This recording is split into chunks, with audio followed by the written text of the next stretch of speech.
دايما الفجوة اللي بتكون بين الإيراد والمصروف بتبقى فجوة ما بناخدش بالنا منها، لكن بيبقى فيها ميزة عجيبة جدا، إن هي مصروف بشكل صغير بس بيتكرر.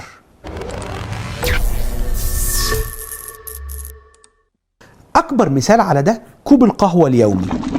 الكوب ده ممكن يكون تكلفته في معظم الدول ما بين 2.5 ل 3 دولار، لكن المشكلة إنك بتكرره كل يوم. لو ضربت ال 3 دولار دول في 30 يوم دول 90 دولار. تخيل معايا بقى إن 90 دولار دول بيتخصموا من مرتبك كل شهر. أصبحت موازنة ثابتة لسلوك أنت بتعمله بشكل لا إرادي لمجرد إنك تحصل على الكوب ده كل يوم.